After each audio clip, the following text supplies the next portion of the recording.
outside of on the track, it's competitive. Yeah. It'll be interesting. You know, I don't know.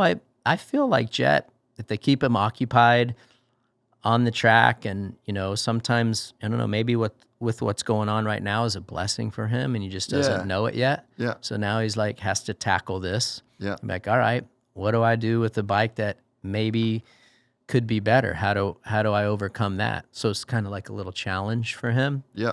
So, but I think, like, dude, I think he'll stick around for a while. I do. Yeah. I think he, you know, I feel like he's kind of comfortable, you know, outside of the outside noise. Like, I feel like he's engaged, and there's a lot that he wants to do. Yeah. For the records and the accomplishments that he wants to try to tackle. It's going to take some time, you know, several years. And then next thing you know, we got the rival, which is already a rival, and the guys don't even race each other, and that's Deegan. You and I talked about it. That's going to be insane. Yeah, and it's interesting what you said about James, and when you retired, Jett ain't getting that. No. Like, there's going to be a guy that's right there for his whole career. You know, it's like almost his Stu in a way, like, and maybe not in terms of like what Stu was like on the bike. Yeah. But like, he's going to have that guy to deal with his entire career.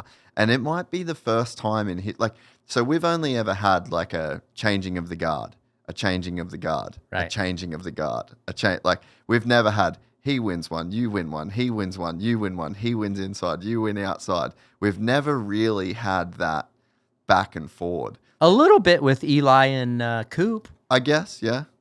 Because weren't they swapping? But not for like 10 years. No. Imagine that. What is I'm excited for it. Well, I don't know, man. They're both like, that's like, it's an inferno almost. And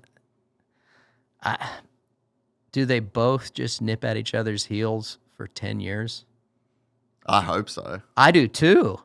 But I'm like, dude, think of how volatile that rivalry is now. I mean, is the sustainability? Dude, I don't know, man. So I can't remember if I was saying this off the other day at the press conference, but I personally think. I think I was with you when you had this conversation. Yeah, so I think there needs to be some teams talking to teams, and there needs to be, like, Jett and Haiden don't ever talk to each other. You guys don't need to. But I really think the people around those boys need to get on good terms.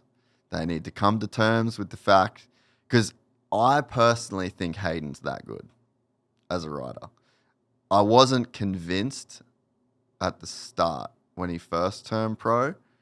I thought, I was like, he's going to be like really good. And he's definitely, but I looked at Jett as like, no one's going to be as good as that guy. But I think Haiden is going to be really good on the motorcycle. Yeah. To the point where, so there would be a point where Hayden's really good on the motorcycle, but no matter what, he can't. There's nothing that he can do extra that can beat Jett. And I was like, maybe he's in that level. But I think maybe I'm not willing to say that Haiden is going to be as good as Jett on the motorcycle. But I think that it's going to be so close that the things that Haiden can do extra, whether that's the mental side of things, whether it's the off the track, the games that he plays, whether that those things will be able to, those things plus bike equal, he can beat Jett. But yeah, I really think that it could get too much if they all don't get on the program. Right. And we talked about it, and I don't mean to interrupt you, but No. it's just like that everyone's entourages. You know, it's like that's what's going to mess it up, straight up. That's what's going to ruin it for everybody. The fans, most of all, and the boys. And their experience. Yes. It's going to ruin it for them. I hope that's not the case, but it's everything that you said about Hayden's tangibles and Jett's, you're right on point. I believe the same too. And I think what's fun for me from a competitive standpoint, without like throw out all the drama and the entourages and the smack talk, just racing styles. And what I can't wait to watch is how both are completely different styles and how they both are effective and what actually ends up making the difference in the end. That's what I can't wait to watch. Outside, just the hardcore racing, you got a guy that's super tactical, doesn't make a lot of mistakes, super skilled, but then you have a dude who is young, still a lot of skill, and is willing to hang it out and get uncomfortable. I think Jett is willing to get uncomfortable as well. It's just doesn't do it very often. I think he doesn't have to do it as often. Right. You know? So I just love watching how the two different riding styles is going to pan out.